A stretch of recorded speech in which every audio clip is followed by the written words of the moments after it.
जय हिंद। 2 मिनट अभी देखते हैं क्लास 10th के लिए बहुत इंपॉर्टेंट टॉपिक ओस्टेड का प्रयोग। 1920 में ओस्टेड ने जो है ये बताया कि मान लो कोई धारावाही चालक है जिसमें धारा बह रही है और कुंडलित है, क्या है, घूमी हुई है किसी लोहे पे ये या किसी छड़ पर, ये क्या है, तार लपेटी हुई है और इस तार में हमने धारा डाली है। क्या डाली है? धारा।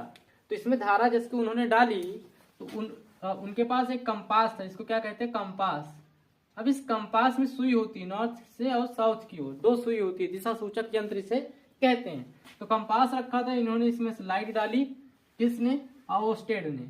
जैसे कि इन्होंने लाइट डाली तो ये सुई जो है हिलने लगी। कैसे होने लगी? हिलने लगी।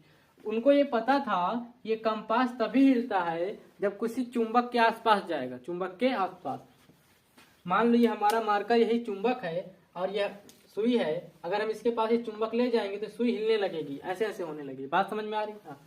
जबकि इन्होंने इसमें धारा दी, सुई हिलने लगी, उनको ये पता चल गया कि इसके आसपास कहीं ना कहीं चुंबकीय क्षेत्र बना होगा। फिर से उन्होंने बिजली को हटाई, माने धारा को हटा दिया, तो फिर से ये सुई क्या होगी? रुक गई।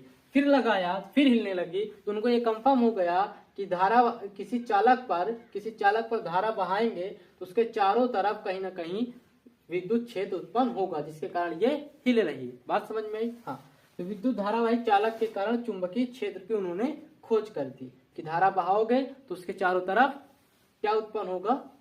चुंबकीय क्षेत्र उत्पन्न होगा। अब हमारे घरों में तार तो ऐसा होता है सीधा सीधा, क्या इसमें भी उत्पन्न होगा? क्योंकि ये कुंडलित है और ये क्या, सीधी धारावाही चालक है। तो अगर सीधी धारावाही चालक है तो इसमें भी उत्पन्न होगा। मान लो इधर से हम धारा आई बहा रहे हैं तो ये इधर जाएगा तो चुंबकीय क्षेत्र इसमें गोल गोल होगा। कैसे कैसे होगा? गोल गोल। समझ रहे हो?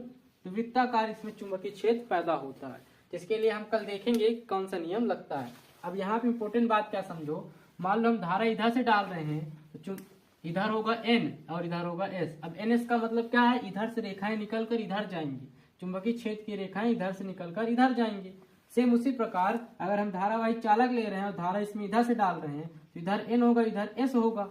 समझ रहे हो? और N और S ये कोई चुंबक है, N और S क्या करते हैं? एक दूसरे को आकर्षित करेंगे, उल्टे हैं तो आकर्षित करेंगे। लेकिन अगर हम धारा इधर से कर दें, समझ रहे हो, इधर से कर दें तो इधर N हो जाएगा, इधर S हो जाएगा।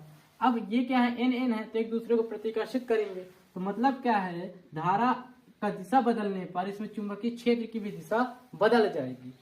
धारा की दिशा बदलने पर चुंबकीय क्षेत्र की दिशा बदल जाएगी, जिसके कारण हम पंखा मोटर चला पाते, इसी के कारण, आकर्षण और प्रतिकर्षण के कारण। ठीक है ना? तार को उल्टा जोड़ देंगे, मोटर उल्टा घूमने लगेगी, तार को सीधे जोड़ देंगे, मोटर सीधे घूमने लगेगी। ऐसा होता है। ठीक।